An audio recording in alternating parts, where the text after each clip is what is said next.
Bienvenue sur Sleepodo. L'histoire va commencer dans quelques secondes. Un livre audio original et mystérieux de Sherlock Holmes, l'homme qui mourut 3 fois.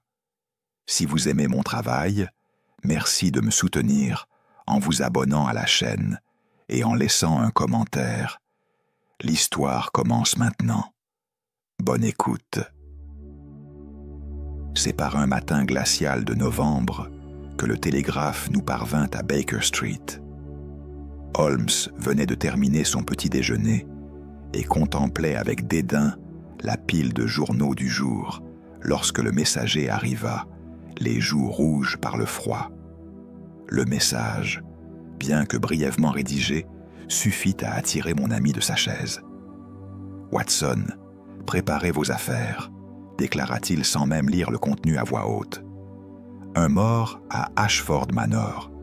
Un aristocrate, si je ne me trompe. Le messager porte l'uniforme des Ashford. » Le trajet en train jusqu'à la demeure du Surrey nous prit 3 heures. Holmes demeura silencieux la majeure partie du voyage, son doigt tapotant rythmiquement contre la vitre du compartiment, ce tic familier qui trahissait son esprit en ébullition. À peine arrivés sur les terres du manoir, nous fûmes accueillis par le majordome, un homme d'âge avancé au visage livide, qui nous conduisit immédiatement aux appartements privés de Lord Reginald Ashford. La chambre du défunt occupait le 3e étage de l'aile ouest. Elle était vaste, richement meublée dans le style victorien le plus ostentatoire, avec des tentures de velours écarlate et des tableaux de chasse couvrant chaque pan de mur. Mais ce qui frappa immédiatement mon attention fut l'état de la pièce. Porte fermée, fenêtre verrouillée de l'intérieur. Rien ne semblait avoir été dérangé. Lord Reginald Ashford gisait sur son lit à baldaquin, vêtu de son pyjama de soie blanche. À première vue, il aurait pu dormir paisiblement. Son visage portait une expression sereine, presque détente. Le corps présentait aucun signe apparent de violence. Mort naturelle apparemment, observa l'inspecteur Lestrade, qui s'était déplacé personnellement pour nous recevoir.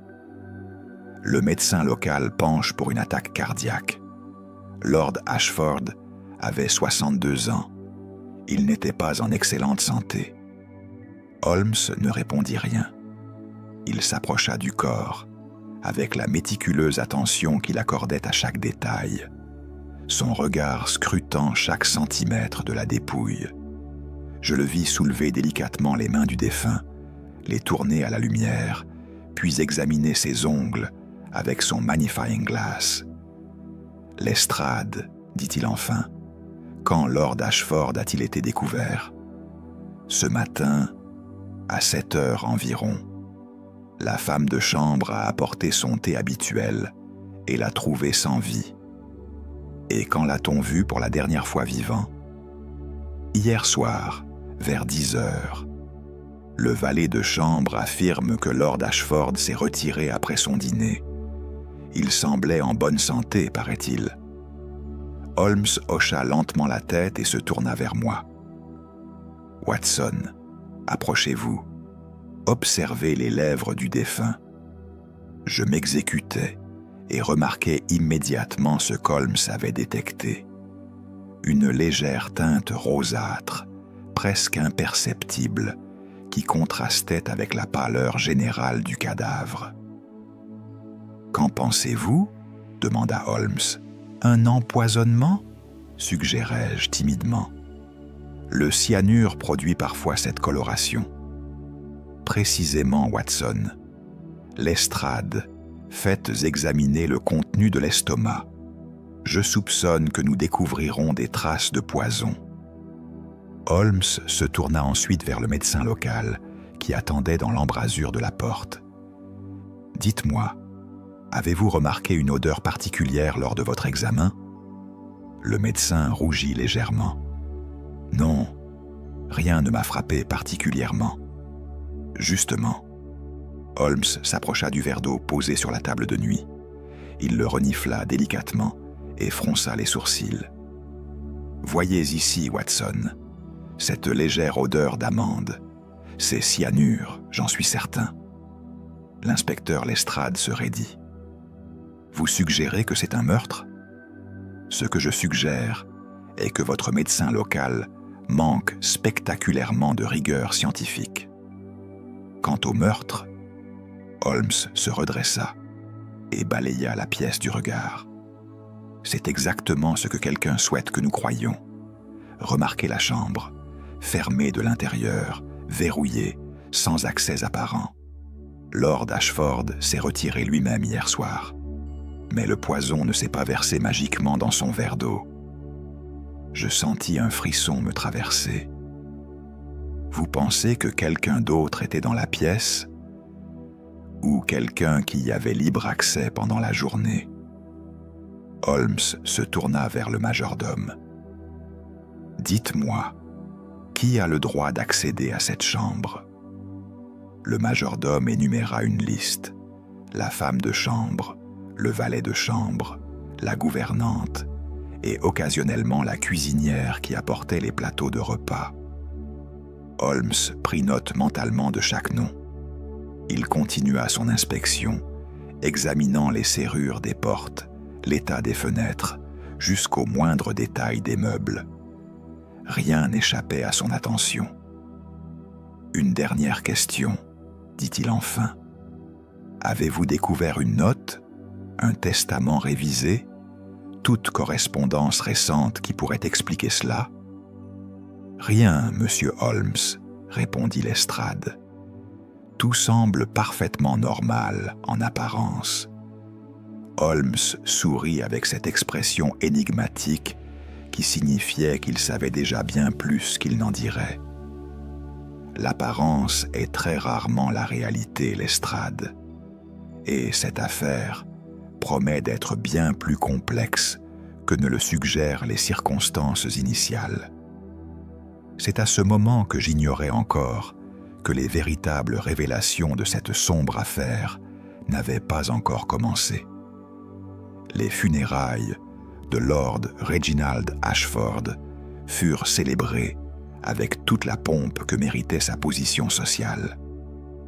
Je me souviens d'avoir assisté à la cérémonie aux côtés de Holmes, remarquant son expression impassible, tandis que le cercueil descendait dans la terre du cimetière de Kensal Green. La famille endeuillée, peu nombreuse d'ailleurs, présentait les manifestations habituelles de deuil. Mais Holmes, lui, observait davantage qu'il ne priait. « Avez-vous remarqué, Watson ?» murmura-t-il, tandis que la foule se dispersait. « L'absence de cousins, de proches parents. Un homme de la position d'Ashford aurait dû attirer une plus grande assistance. Peut-être était-il peu apprécié, suggérai-je, ou peut-être isolé volontairement. » Holmes regarda au loin, ses yeux gris perdus dans quelque réflexion profonde. « Nous retournons à Londres, Watson. Il me semble que cette affaire n'est pas encore terminée. Nous n'aurions pas attendu longtemps avant de recevoir la confirmation de ces intuitions. C'est 3 jours après l'enterrement, alors que je consultais le Times en compagnie de Holmes au 221B Baker Street, qu'un événement extraordinaire se produisit. Mon ami avait commandé une édition spéciale des journaux de l'après-midi, dont les titres criards annonçaient des nouvelles sensationnelles. Le Chronicle en particulier affichait, en gros caractères, « Fantôme à Piccadilly Circus, un mort ressuscité ». Holmes saisit l'exemplaire avec une rapidité remarquable. « Lisez ceci, Watson, » dit-il, son ton trahissant une certaine satisfaction. « Un gentleman du plus haut rang aurait été observé hier soir, vers 19h, près du théâtre de Piccadilly. Les témoins l'identifieraient, sans hésitation, comme Lord Reginald Ashford, dont les funérailles ont eu lieu seulement 2 jours auparavant. Le gentleman en question aurait arboré les mêmes vêtements et les mêmes traits caractéristiques.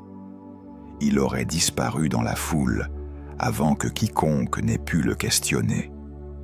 Les autorités enquêtent actuellement sur cette affaire extraordinaire. « C'est impossible », m'exclamai-je. « Nous avons nous-mêmes identifié le cadavre. J'ai participé à l'examen. » « Précisément ce que quelqu'un souhaitait que nous croyions, » répliqua Holmes avec un sourire énigmatique. « Mais cela ne peut signifier qu'une seule chose, Watson. Le corps dans le cercueil n'était pas Lord Reginald Ashford. » Avant que je n'ai pu digérer cette affirmation stupéfiante, le téléphone sonna. Holmes décrocha, écouta quelques instants, puis son expression s'assombrit considérablement. « Quand ?» demanda-t-il. « Et les circonstances ?» Il y eut un long silence, lors duquel Holmes ne quitta pas des yeux la cloison murale. Finalement, il dit simplement « Nous arrivons immédiatement à l'estrade. » Le voyage jusqu'à Ashford Manor s'effectua dans un silence pesant. Holmes regardait par la fenêtre du train, ses doigts tambourinant contre l'accoudoir du siège. Je tentai plusieurs fois d'engager la conversation, mais il me repoussa avec courtoisie, son esprit étant manifestement préoccupé par des réflexions que je ne pouvais partager. À notre arrivée au manoir, nous trouvâmes l'estrade qui nous attendait, les traits ravagés par la confusion. Le majordome nous conduisit directement à la chambre du défunt, une chambre identique à celle que nous avions visitée quelques jours auparavant, mais pas la même. C'était une chambre voisine, dans l'aile opposée du manoir.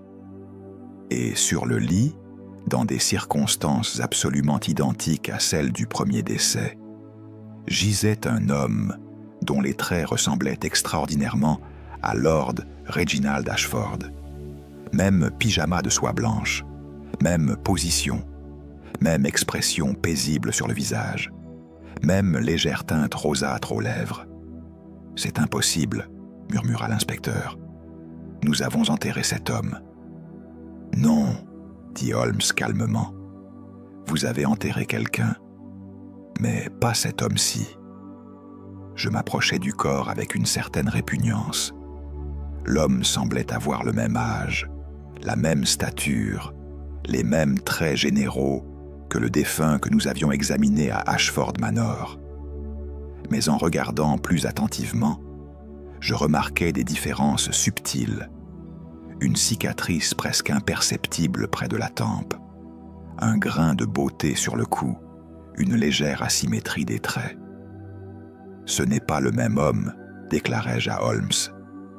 « Non, en effet, » confirma-t-il. « Mais quelqu'un a pris grand soin de les rendre aussi semblables que possible. » L'estrade, qui a découvert ce second cadavre? Le valet de chambre, ce matin, vers 7h30. Exactement comme la première fois. Toutes les portes fermées, les fenêtres verrouillées. Et personne n'a vu cet homme arriver au manoir hier soir. Personne ne l'aurait reconnu comme un étranger. On suppose qu'il a dû être admis sans soupçon. Holmes hocha lentement la tête, puis se tourna vers moi, ses yeux brillants d'une intensité nouvelle. « Watson, vous comprenez maintenant ce que cela signifie? Nous ne sommes pas face à un meurtre ordinaire. C'est une machination délibérée. Quelqu'un orchestre ces morts avec un plan très précis. »« Mais pourquoi ?»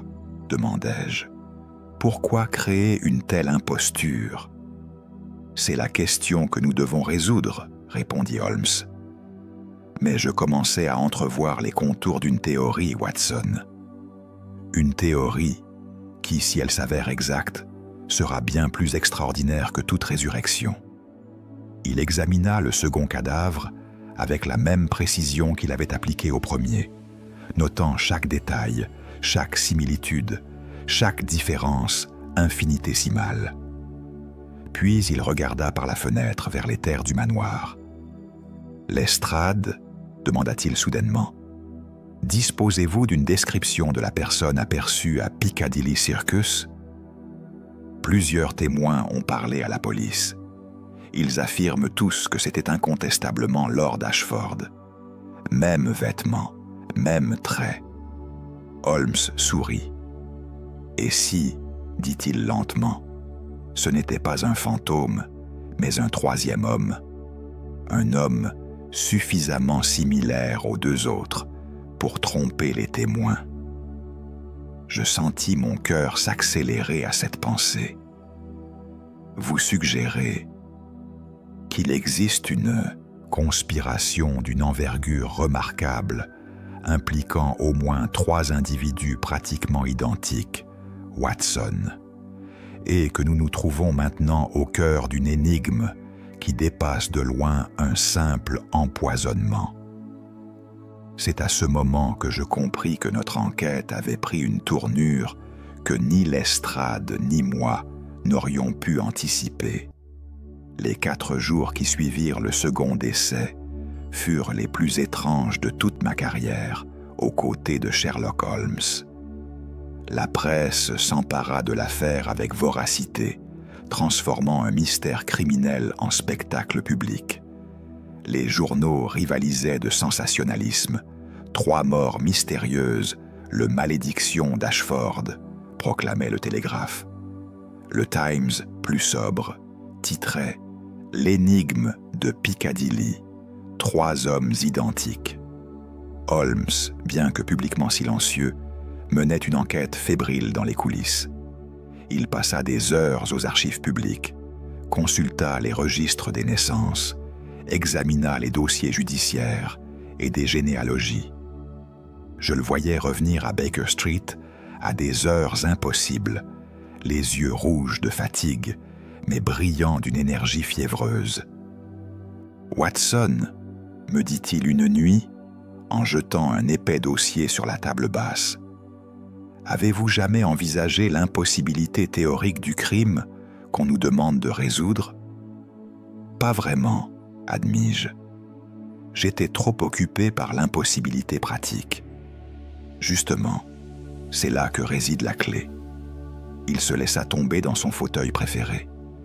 3 hommes, 3 décès identiques, 3 chambres différentes du manoir, 3 occasions distinctes, tous empoisonnés au cyanure, tous découverts le matin, tous présentant la même position, le même pyjama, les mêmes traits généraux. Mais pas exactement identiques, observai-je, me souvenant de la cicatrice que j'avais remarquée. Non, mais suffisamment similaires pour tromper les observers occasionnels. Watson, qu'en est-il des jumeaux? Des jumeaux? Oui. Qu'en est-il des triplets? Je regardais Holmes avec incrédulité. Vous pensez que... Je ne pense rien encore, Watson. Je ne fais qu'assembler les faits. 3 hommes identiques, ou presque. 3 décès dans les mêmes conditions. 3 découvertes espacées de quelques jours. Cela suggère une planification méticuleuse. Cela suggère une connaissance préalable. Cela suggère surtout une raison très particulière de procéder ainsi. Holmes se leva et commença à faire les 100 pas, ses mains jointes derrière le dos. Considérez le timing, Watson. Le premier homme meurt à Ashford Manor. On l'enterre. 3 jours plus tard, le second est aperçu vivant à Piccadilly, ce qui établit un alibi pour celui-ci. Puis il meurt dans le manoir. Et maintenant, avant même que nous ayons eu le temps de formuler des hypothèses, un 3e cadavre apparaît. Mais qui pourrait orchestrer quelque chose de cette envergure ? Demandai-je. C'est la question pertinente, concéda Holmes. Quelqu'un qui connaît l'histoire de ces 3 hommes. Quelqu'un qui a accès au manoir. Quelqu'un qui dispose de moyens financiers considérables pour se procurer du cyanure et organiser des opérations de cette complexité. Quelqu'un, Watson, qui bénéficie directement de ces 3 décès. À cet instant précis, le téléphone sonna à nouveau. Lestrade nous appelait pour nous annoncer l'inévitable. Un 3e corps avait été découvert au manoir, le matin même, dans les circonstances absolument identiques aux 2 précédentes. Cette fois, cependant, il y avait une différence cruciale. La chambre avait été fermée de l'extérieur. C'est du suicide organisé, avait suggéré Lestrade, son ton trahissant son désarroi total. Holmes avait fermement rejeté cette hypothèse. Un triple suicide orchestré avec une telle précision? Non, Lestrade, c'est quelque chose de bien plus complexe et de bien plus sinistre. Nous nous précipitâmes à Ashford Manor une fois de plus. Le 3e cadavre présentait effectivement les mêmes caractéristiques que les 2 premiers. Même poison, même position, même pyjama blanc, même apparence générale. Mais cette fois, Holmes examina le corps avec une attention encore plus féroce. « Voyez ici, Watson, » dit-il en pointant le poignet du cadavre. « Une marque de naissance en forme de croissant. Et regardez l'oreille gauche, légèrement mal formée. » Il vérifia ensuite les dossiers que nous avions collectés sur les 2 précédents corps, dépêchant Lestrade pour en obtenir des copies détaillées. 1 heure plus tard, Holmes s'effondra dans le fauteuil du salon d'Ashford Manor, ses yeux fermés, ses doigts pressés contre ses tempes. Je n'avais jamais vu mon ami dans un tel état de concentration presque douloureuse. « Watson, » dit-il enfin sans ouvrir les yeux, « assemblez pour moi tous les faits objectifs que nous avons observés. » Je m'exécutais, énumérant méthodiquement chaque détail. Les 3 corps, leur ressemblance frappante, les marques de naissance distinctives, les cicatrices, les asymétries. « Bon, » murmura Holmes, « maintenant, écoutez ma théorie, et dites-moi, Watson, si vous trouvez que je sombre dans la folie. » Il se redressa et me fixa droit dans les yeux. « Je crois que ces 3 hommes sont des triplets, Watson. Des triplets biologiques, probablement nés du même père et de la même mère. Et je crois qu'ils ont tous été adoptés ou placés chez différentes familles sans jamais connaître l'existence l'un de l'autre. »« Mais c'est extraordinaire, » protestai-je. « Comment serait-ce possible ? » ?»« Tout à fait possible, si quelqu'un disposait des moyens et du mobile de le faire. Peut-être une naissance scandaleuse, une liaison hors mariage, un secret de famille que les autorités souhaitaient cacher. Les enfants auraient pu être séparés à la naissance, placés dans des maisons différentes, avec des identités différentes. Mais voici ce qui devient intéressant, Watson. Ils se sont rencontrés à un moment ou un autre de leur vie. Comment le sais-je? Parce que quelqu'un sait maintenant qui ils sont tous les 3, et quelqu'un les tue méthodiquement. « Mais qui ?» demandai-je. « Et pour quelle raison ?»« Le mobile, » dit Holmes, se levant à nouveau et commençant ses 100 pas familiers, « doit être l'héritage. L'argent, Watson. Cela doit toujours revenir à l'argent. Ces 3 hommes, qui semblent être des aristocrates, ou du moins des hommes de bonne condition, possèdent tous une fortune. Et si l'un d'eux meurt, sa fortune se transmet à un héritier. Mais si les 3 meurent, commençai-je à comprendre.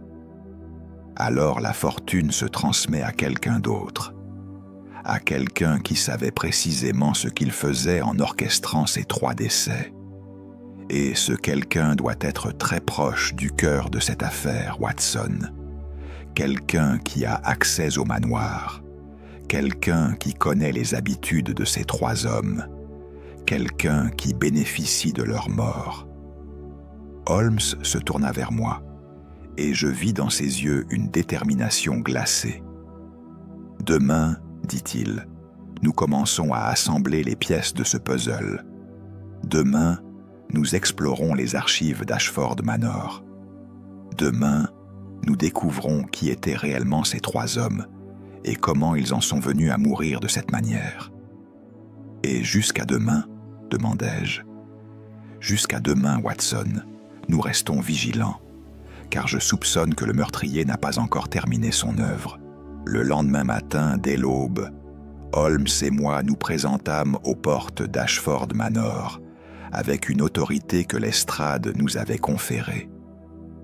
Le manoir, désormais le siège d'une enquête criminelle majeure, avait pris une allure lugubre. Les servants chuchotaient dans les couloirs, et une atmosphère de deuil pesant envahissait chaque pièce. « Nous avons besoin du bureau privé de Lord Ashford », déclara Holmes au majordome, avec un ton qui ne souffrait aucune contestation.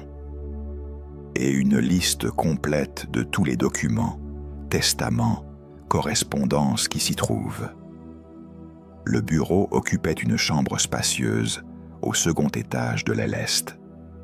C'était un espace richement aménagé, avec des boiseries en chêne foncé, une bibliothèque impressionnante et un imposant bureau en acajou. Holmes parcourut immédiatement la pièce, examinant chaque surface avec son regard perçant. « Voyez, Watson, » murmura-t-il en s'agenouillant devant le bureau, « une serrure récemment forcée, et ici, un coffre dissimulé derrière ce panneau. » Avec l'aide de Lestrade, nous parvînmes à ouvrir le coffre. À l'intérieur se trouvaient non seulement des documents financiers et des titres de propriété, mais aussi une série de lettres attachées par un ruban cramoisi et un journal relié en cuir noir. Holmes saisit le journal avec une délicatesse révérencieuse et l'ouvrit. Ses yeux parcoururent les premières pages, et je vis son visage se transformer. Une expression de fascination entrelacée avec une certaine horreur se dessina sur ses traits.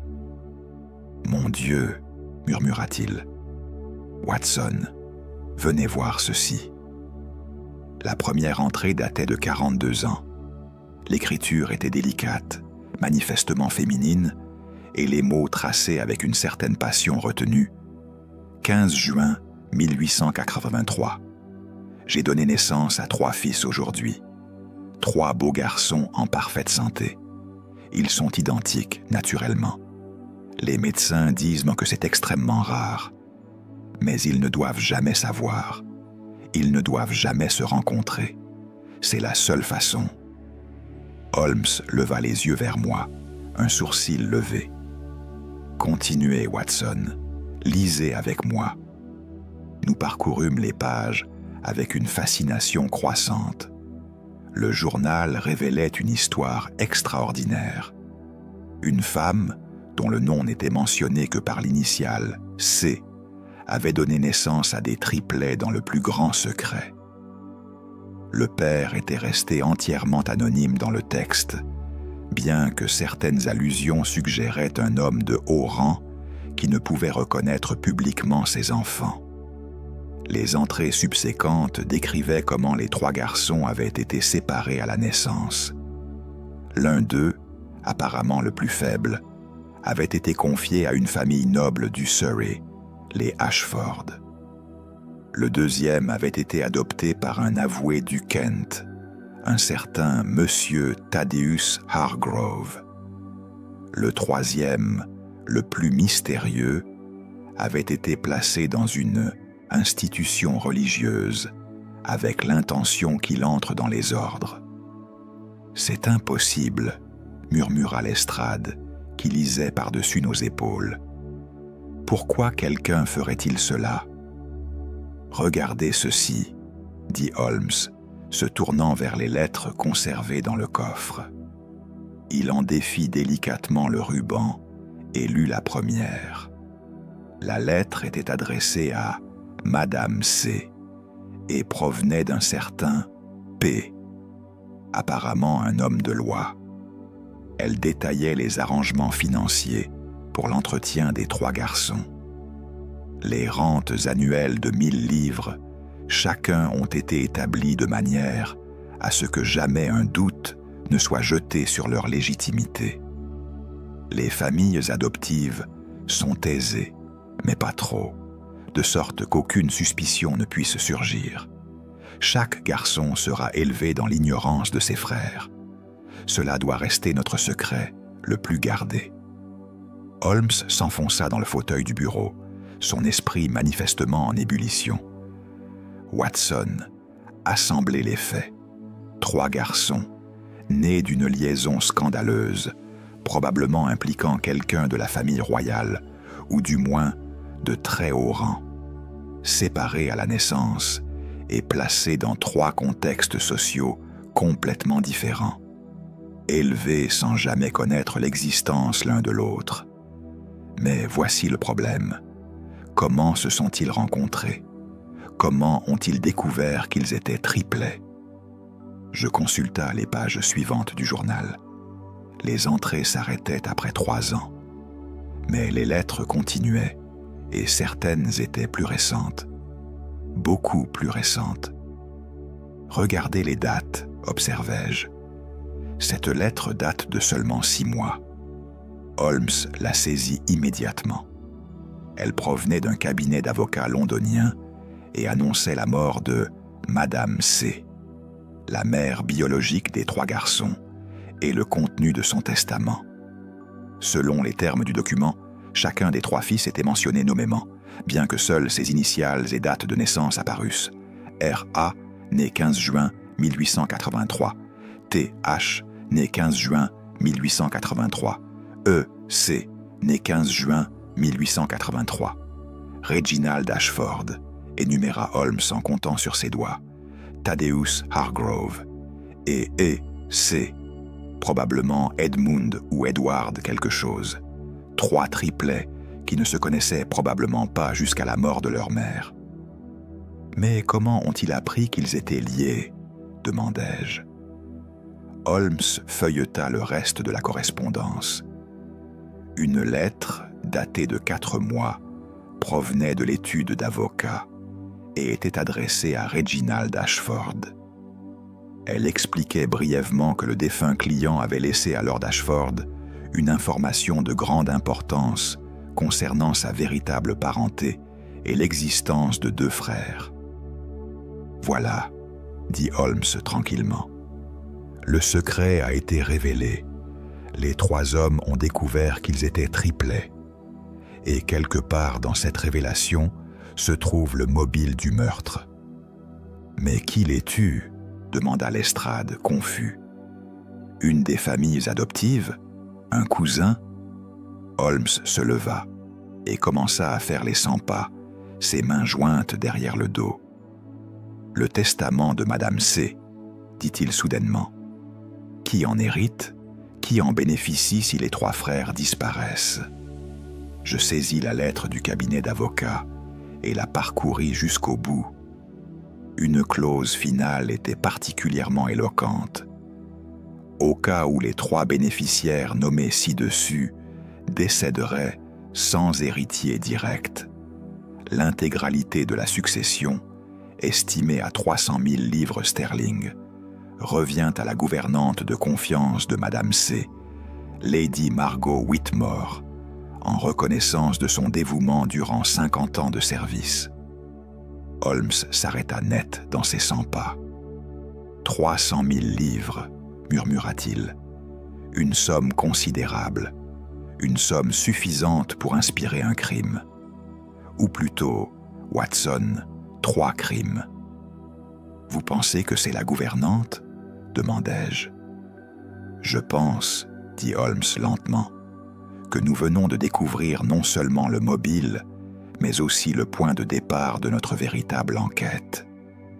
Demain, Watson, nous allons interroger Lady Margot Whitmore, et je soupçonne que ces réponses changeront tout ce que nous croyons comprendre de cette affaire.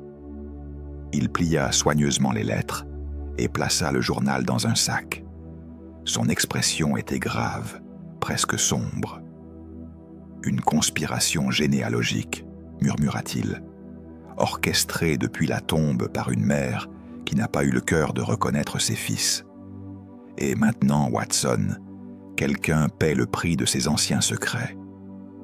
Lady Margot Whitmore résidait dans les appartements de la gouvernante, situés dans l'aile nord d'Ashford Manor. C'était une femme d'environ 70 ans, aux cheveux blancs immaculés et aux yeux d'un gris glacé qui semblait observer bien au-delà de ce que l'on voyait. Lorsque Holmes et moi nous présentâmes à sa porte le matin suivant, elle nous reçut avec une courtoisie impeccable, comme si 3 hommes n'étaient pas morts dans le manoir qu'elle servait depuis 3 décennies. « Monsieur Holmes, dit-elle en nous invitant à entrer, j'ai attendu votre visite. » Son ton était étrangement détaché, presque résigné. Holmes lança un regard significatif dans ma direction, avant de s'asseoir dans le fauteuil qu'elle nous proposait. « Madame Whitmore, commença-t-il avec une douceur trompeuse, vous servez cette maison depuis 30 ans. Est-ce exact?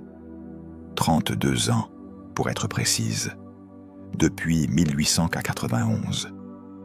Et vous connaissiez intimement Lord Reginald Ashford? Je l'ai élevé, monsieur Holmes. Je lui ai servi de maire de facto. Holmes hocha lentement la tête, ses yeux jamais quittant ceux de la gouvernante. Dites-moi, madame Whitmore, aviez-vous connaissance de la véritable parenté de Lord Ashford, de son existence comme triplet? La femme se figea imperceptiblement. Ce n'était qu'une fraction de seconde, mais c'était suffisant. Je vis les muscles de sa mâchoire se contracter. « Je ne sais pas de quoi vous parlez, » répondit-elle calmement. « Vraiment ?» Holmes se leva et commença à examiner la pièce. « C'est surprenant, car vous avez travaillé pour Madame C. avant de venir à Ashford Manor. Vous aviez accès à ses lettres, à ses secrets, à ses arrangements financiers.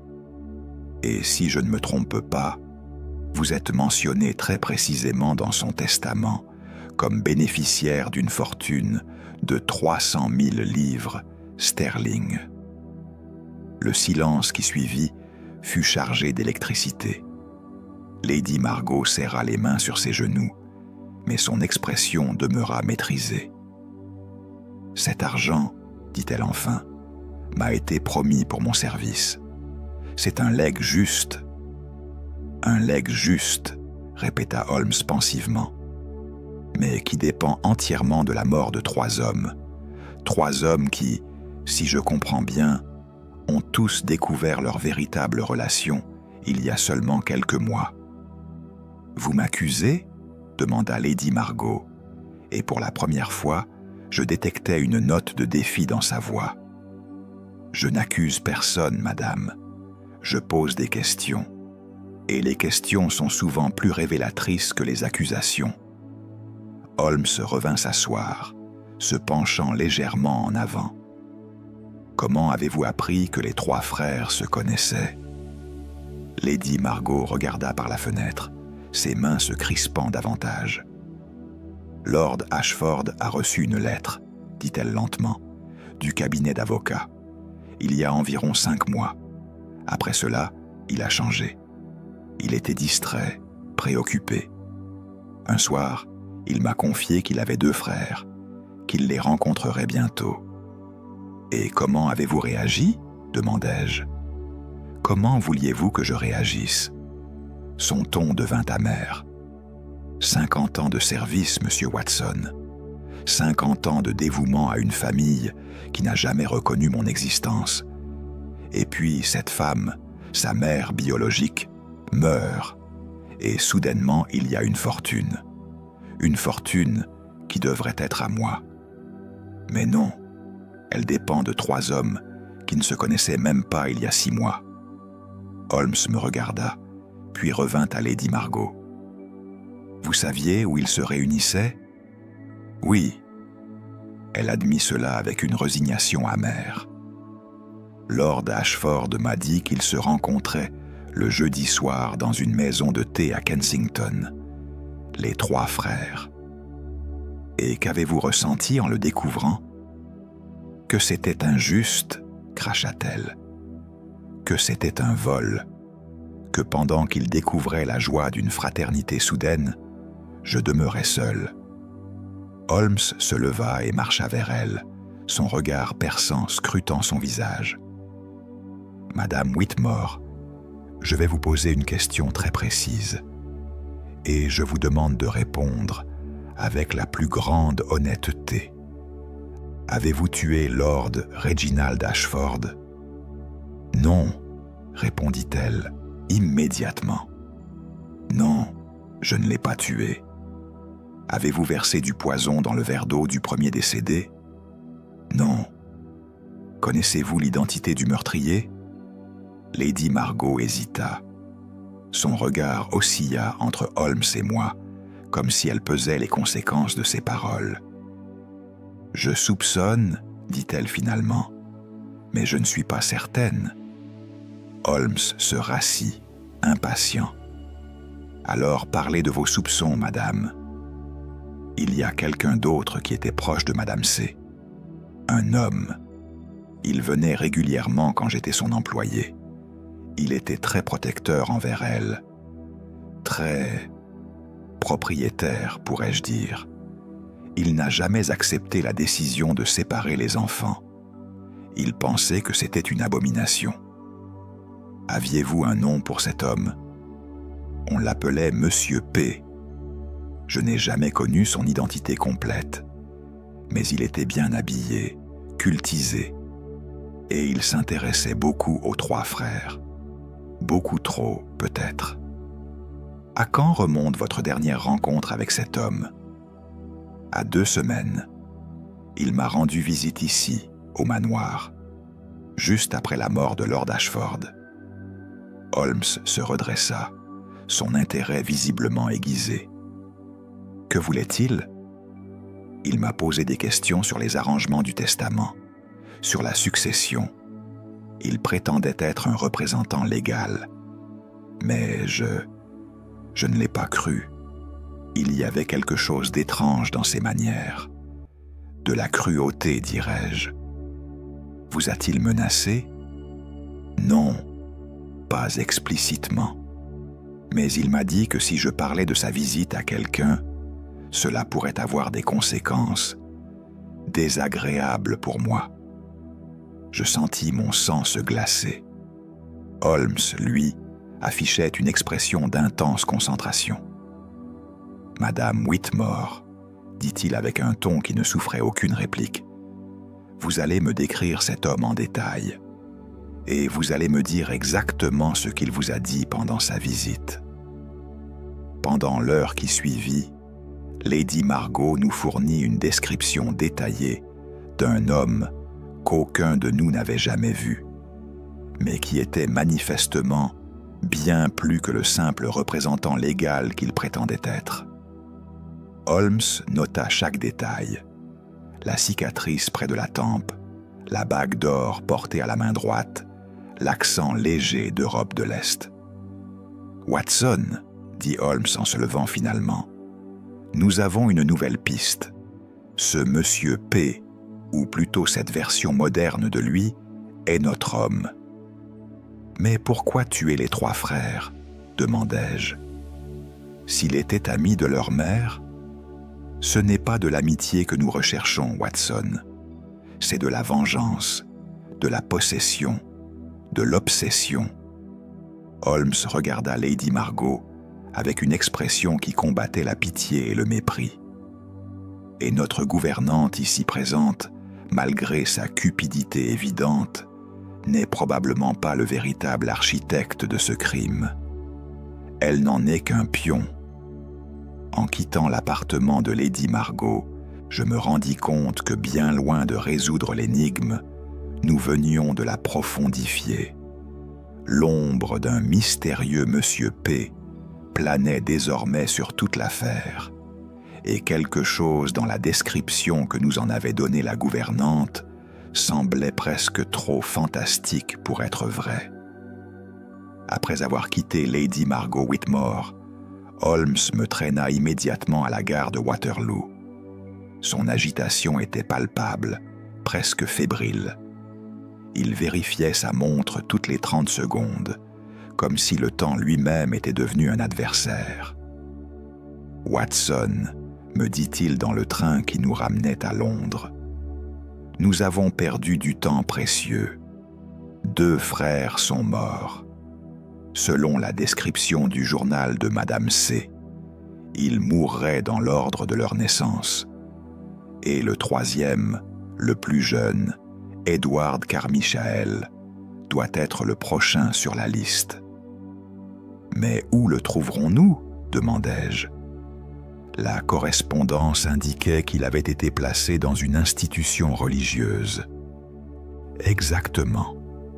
Et il y a peu d'institutions religieuses en Angleterre qui accepteraient 3 enfants de naissance scandaleuse sans question. Mais il y en a une, Watson, la Maison Saint-Mathieu, près de Bath, une institution dirigée par des moines irlandais réputés pour leur discrétion absolue. À peine arrivé à Baker Street, Holmes se plongea dans ses archives, consultant les registres des naissances, les documents parochiaux et les dossiers de la Maison Saint-Mathieu.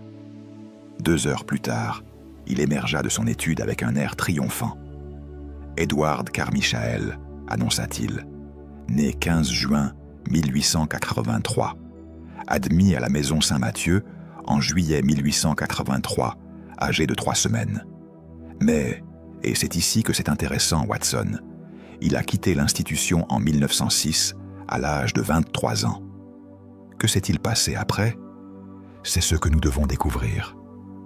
Holmes consulta les annuaires de Bath et des environs. Finalement, il trouva une mention. Un certain Edward Carmichael tenait un petit commerce de livres d'occasion dans la ville de Glastonbury, non loin de Bath. Une adresse que Holmes nota rapidement. « Nous partons demain à l'aube », décida-t-il. Le voyage à Glastonbury fut long et fastidieux. Holmes demeurait assis près de la fenêtre du train, ses yeux perdus dans une contemplation lointaine, ses doigts tambourinant contre l'accoudoir. Je tentai plusieurs fois d'engager la conversation, mais il me repoussa avec courtoisie, son esprit étant manifestement ailleurs.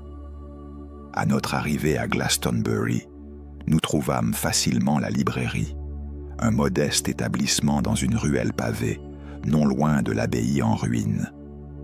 Un panneau usé indiquait « Carmichael's Books ». À travers la vitrine, on apercevait un homme d'âge moyen, assis derrière un comptoir, lisant un volume relié en cuir. Lorsque nous entrâmes, l'homme leva les yeux. Il avait la même ossature faciale que les 2 cadavres que nous avions examinés, la même structure générale des traits. Mais ses yeux, d'un bleu profond et troublé, semblaient porter le poids de secrets terribles. « Monsieur Carmichael » demanda Holmes. L'homme se raidit immédiatement. Sa main serra le livre qu'il tenait. « Je suis Monsieur Edward Carmichael », dit-il avec prudence. « Puis-je vous aider ?»« Mon nom est Sherlock Holmes. Ceci est mon collègue, le docteur Watson. Nous avons besoin de discuter de vos frères, Reginald Ashford et Thaddeus Hargrove. » Le livre tomba des mains d'Edward. Son visage pâlit dramatiquement. « Vous les connaissez ?» murmura-t-il.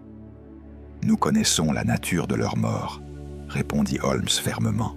« Et nous connaissons la vôtre, ou du moins la menace qui pèse sur elle. Combien de fois quelqu'un a-t-il tenté de vous empoisonner, monsieur Carmichael ?» Edward se laissa tomber dans une chaise, son visage cherchant en vain à se reconstituer. Les larmes commencèrent à ruisseler sur ses joues. « Comment le savez-vous » demanda-t-il, sa voix brisée.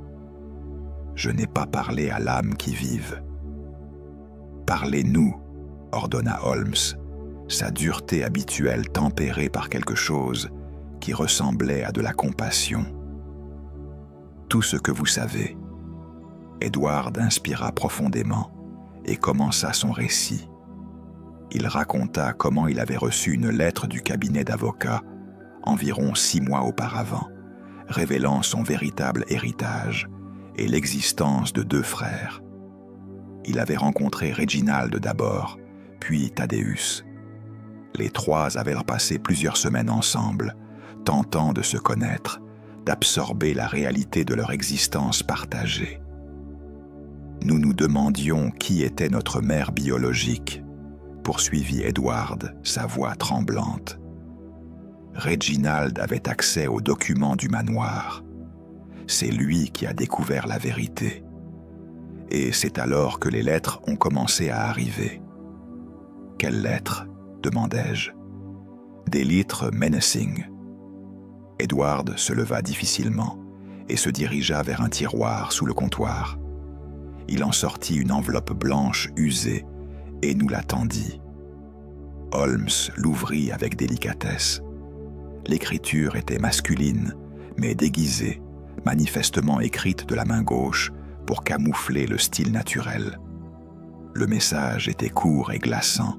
« Vous êtes une abomination. Vous n'auriez jamais dû naître.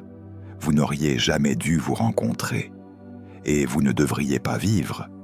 Préparez-vous à rejoindre le néant d'où vous êtes venu. » « Quand avez-vous reçu ceci ?» demanda Holmes. « Il y a 3 semaines, juste après la mort de Reginald. »« Et après ?» ?»« J'ai quitté Glastonbury. J'ai pris refuge chez des amis à Cornouailles. Mais 3 jours après mon arrivée, il y a eu un incident. » Edward décrivit comment quelqu'un avait contaminé sa théière avec du poison. Par miracle, il avait remarqué une odeur étrange dans le thé et n'en avait bu que quelques gorgées avant de vomir violemment. Les médecins locaux l'avaient confirmé, cyanure. Depuis, je me cache, admit Edward. Je me suis rasé la barbe, j'ai changé mes habitudes. Mais il me trouve toujours. Il me trouve toujours. Où logez-vous actuellement ? Demanda Holmes avec une urgence nouvelle. Dans une petite pension près d'ici, sous le nom d'Edward Miller. Holmes me regarda, et je vis la détermination glacée se former dans ses yeux. Watson, envoyez un télégraphe à Lestrade. Dites-lui que nous avons localisé le 3e frère et qu'une protection rapide est requise. Puis, vous allez accompagner M. Carmichael à sa pension et vous resterez avec lui jusqu'à ce que nous ayons arrangé un endroit sûr. « Et vous ?» demandai-je.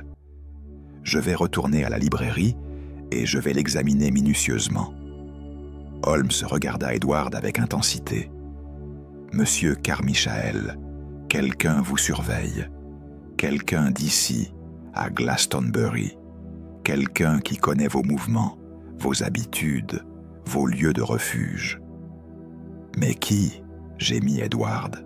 « Je ne connais personne qui aurait une raison. »« Nous découvrirons bientôt, » assura Holmes. « Mais en attendant, vous devez rester vigilant, très vigilant. » Le reste de la journée se déroula dans une anxiété constante. Je n'avais jamais vu Holmes aussi intensément engagé. Alors que je restais avec Edward dans sa modeste chambre de pension, Holmes inspectait chaque recoin de la librairie, interrogeant les voisins, examinant les serrures et les entrées. Ce n'est que tard dans la soirée qu'il frappa à la porte de la chambre d'Edward. « Je l'ai trouvé », déclara-t-il simplement, son expression grave. « Le meurtrier n'est pas un étranger, monsieur Carmichael. Il est beaucoup plus proche que vous ne l'auriez jamais imaginé. »« Qui ?» demandai-je. « Qui ?» répéta Holmes. « C'est une personne que nous verrons bientôt à Ashford Manor. Une personne dont l'obsession pour Madame C s'est transformée en rage meurtrière. Une personne qui a décidé que si elle ne pouvait avoir les 3 frères dans la vie, elle les aurait dans la mort. Il se tourna vers Edward, dont le visage était devenu aussi pâle que celui d'un cadavre. Et cette personne, Monsieur Carmichael, est actuellement en route pour vous trouver. Nous devons partir immédiatement. Notre retour à Londres s'effectua dans l'urgence fiévreuse. Edward Carmichael, désormais sous protection discrète de Scotland Yard, avait été installé dans une maison sûre à Belgravia, gardée par 3 agents de l'estrade. Mais Holmes semblait insatisfait, comme s'il voyait au-delà de la surface des événements, comme si les pièces du puzzle ne s'emboîtaient pas tout à fait correctement. Le lendemain matin, Holmes convoqua Lady Margot Whitmore à Scotland Yard pour un interrogatoire officiel. Lestrade tenta de protester, arguant que nous aurions dû attendre une autorisation officielle, mais mon ami écarta ses objections d'un geste impérieux. « Laissez-moi gérer ceci, Lestrade. Madame Whitmore a quelque chose à nous dire. Quelque chose qu'elle s'est efforcée de nous cacher depuis le début. » Dans la salle d'interrogatoire austère, au mur gris pâle, Lady Margot s'assit avec une dignité remarquable, malgré les marques évidentes d'une nuit sans sommeil gravées sur son visage. Ses mains, autrefois confiantes, tremblaient légèrement, tandis qu'elle les posait devant elle. « Madame Whitmore, » commença Holmes sans préambule, son ton aussi tranchant que du verre.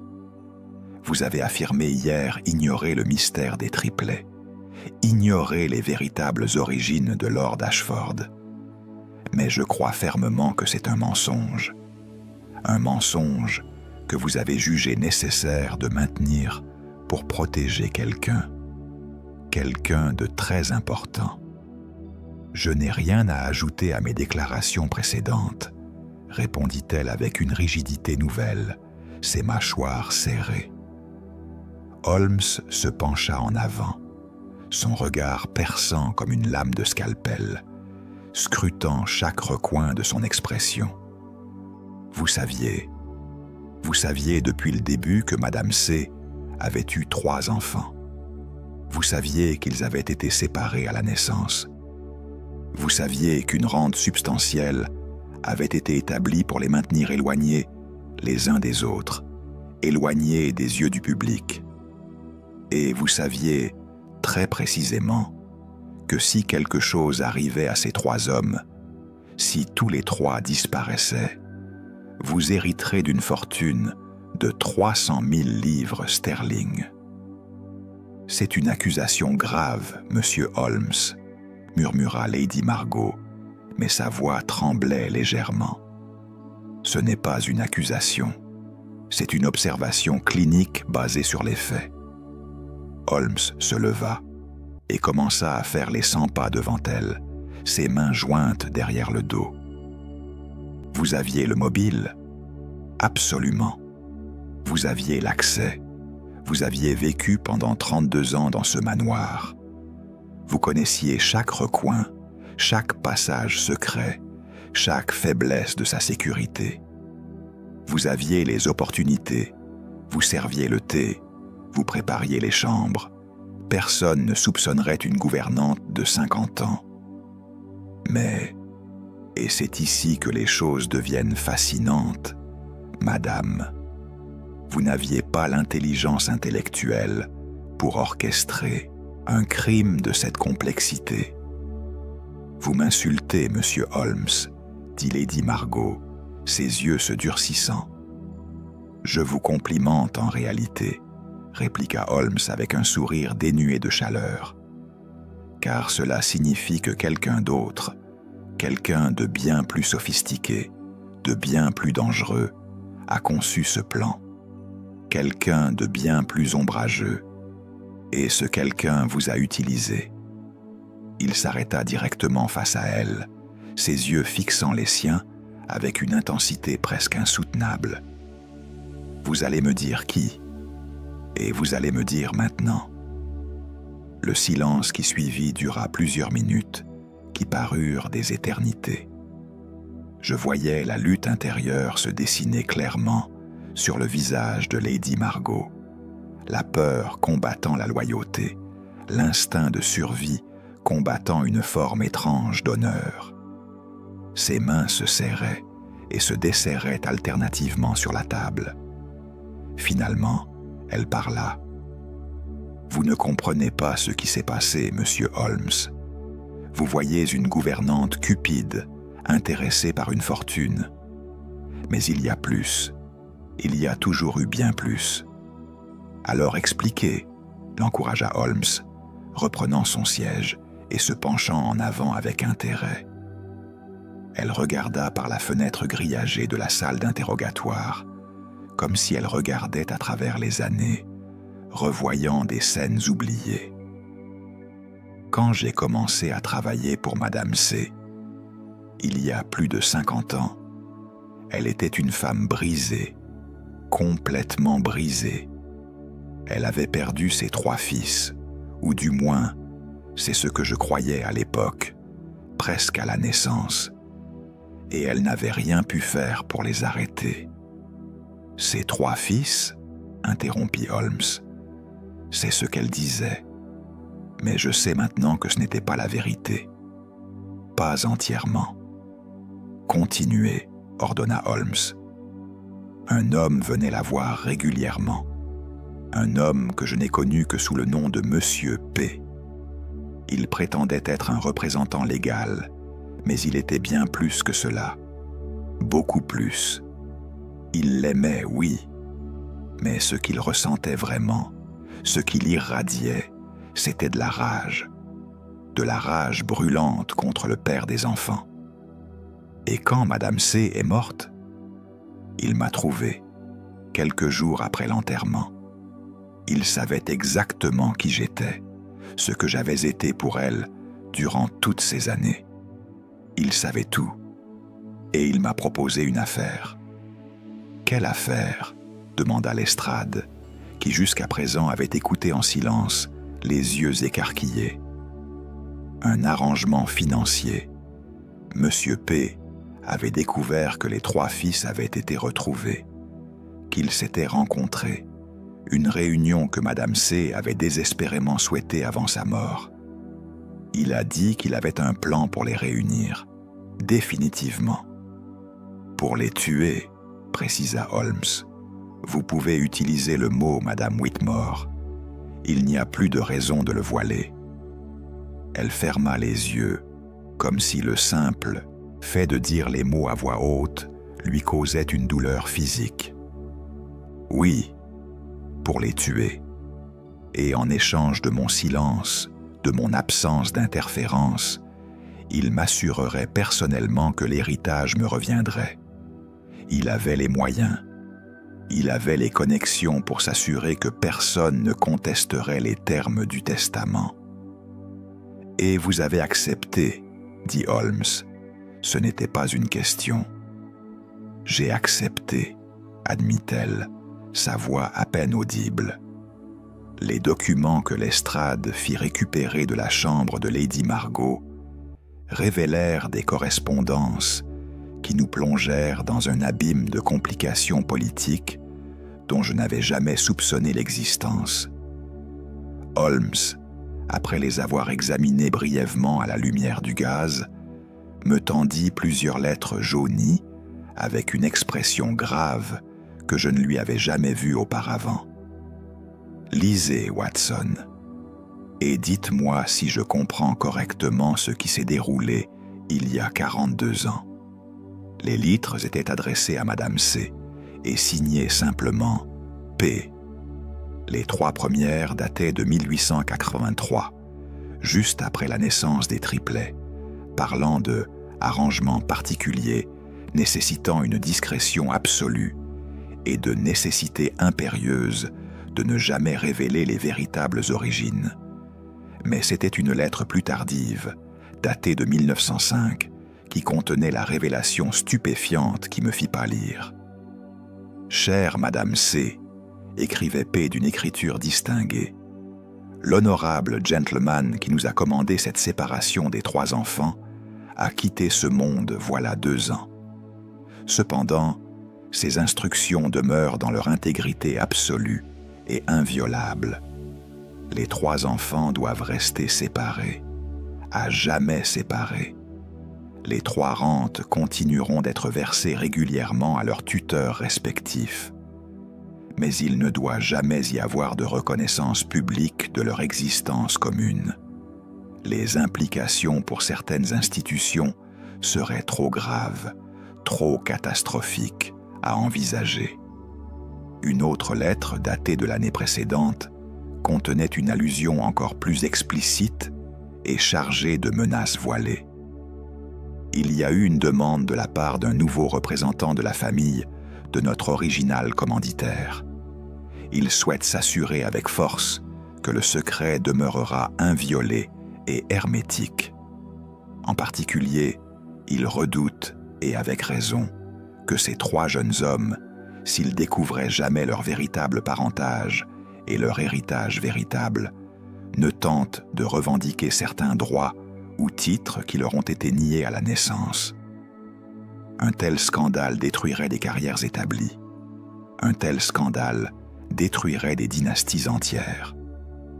Je levai les yeux de ces lettres, totalement abasourdi, sentant le poids de leurs implications. « Holmes, dis-je lentement, ma voix hésitante, êtes-vous en train de suggérer que les 3 frères sont nés d'un membre de la famille royale? » « Oui, Watson, » confirma-t-il avec certitude.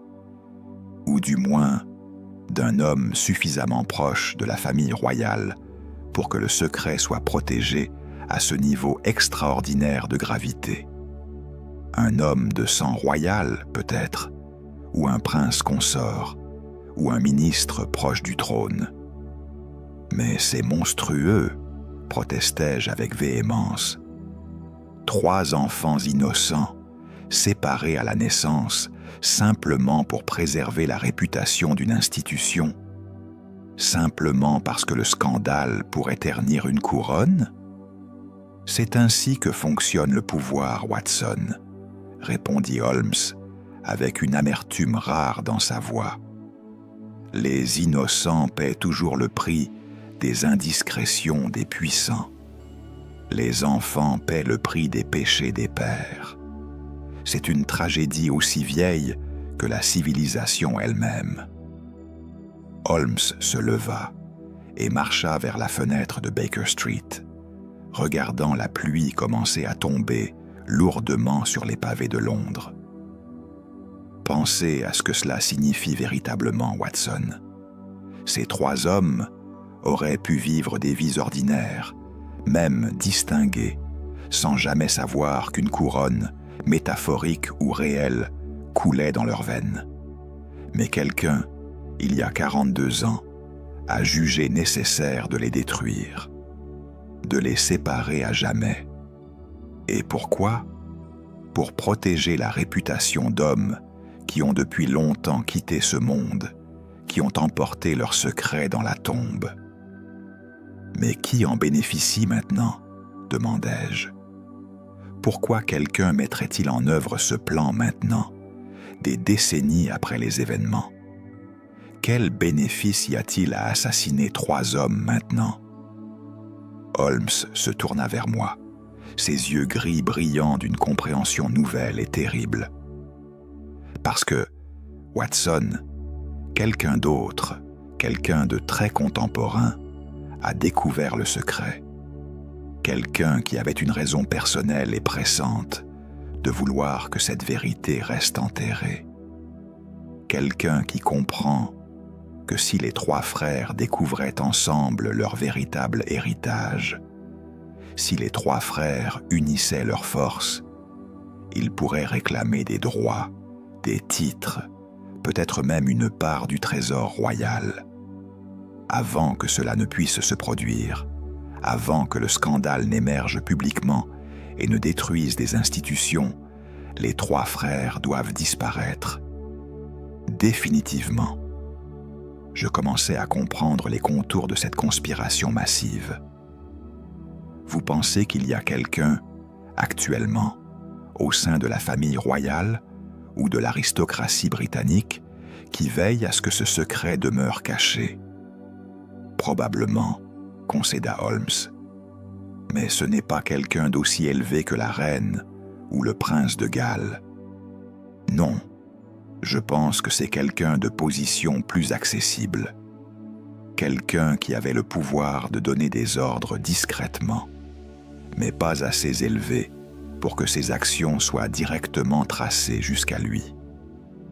Quelqu'un qui avait tout à perdre, carrière, titre, respectabilité, si la vérité était révélée.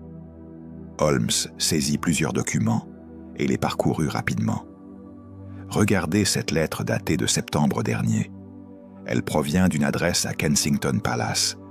Elle mentionne certains arrangements diplomatiques délicats et la nécessité d'une discrétion extrême concernant la question dont nous avons discuté à titre privé et confidentiel. Kensington Palace, murmurai-je. C'est la résidence de plusieurs membres de la famille royale. Exactement. Et plus précisément, de quelqu'un qui, s'il était découvert qu'il était le fils illégitime d'une relation royale, serait à jamais déshonoré. Quelqu'un dont la carrière diplomatique serait irrémédiablement endommagée. Quelqu'un qui aurait des connexions suffisantes pour arranger des assassinats sans être directement impliqué. Notre visite à Kensington Palace le lendemain matin fut frustrante et infructueuse. Sir Edmund Kensington, nous apprit-on avec une courtoisie glaciale, était actuellement en mission diplomatique en Europe continentale et ne serait pas disponible pour plusieurs semaines. Les officiers du palais, manifestement conscients que quelque chose d'extraordinaire se déroulait, mais refusant de communiquer directement, furent d'une courtoisie impeccable, mais absolument inébranlable dans leur refus de nous fournir toute information supplémentaire. Holmes, cependant, ne semblait nullement découragé par cet échec apparent. En quittant le palais par ses imposantes portes en fer forgé, il me fit signe de le suivre avec urgence. « Watson, dit-il alors que nous marchions dans les rues humides de Kensington, nous avons commis une erreur fondamentale dans notre raisonnement. Une erreur qui m'a aveuglé jusqu'à maintenant. » « Quelle erreur ?» demandai-je, intrigué. « Nous avons supposé que Sir Edmund Kensington était Monsieur P, que c'était lui qui avait conçu et orchestré ces meurtres élaborés. Mais qu'en est-il si Monsieur P était quelqu'un d'autre entièrement? Quelqu'un qui s'était engagé auprès de Sir Edmund pour exécuter ses ordres obscurs. Mais qui orchestrerait un tel plan ? Demandai-je, confus par cette nouvelle tournure. Quelqu'un, dit Holmes pensivement, qui avait un motif encore plus profond que la vengeance politique. Quelqu'un qui avait une raison personnelle, une raison viscérale, une raison née du cœur, de vouloir détruire les trois frères. À Baker Street, Holmes se plongea immédiatement dans les documents du manoir d'Ashford avec une intensité nouvelle.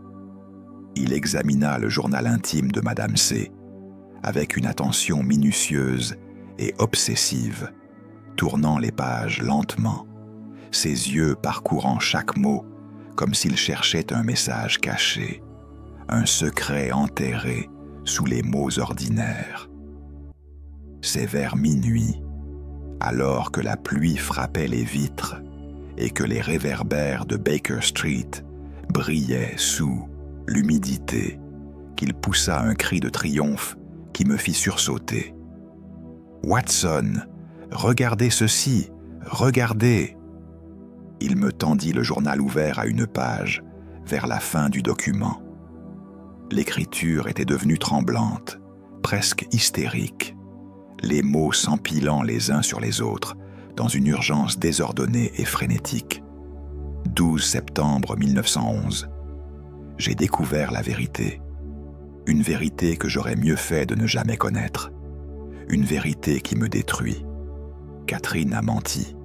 Tous ces ans, elle a menti. Elle ne servait pas simplement en tant que gouvernante comme je l'ai cru.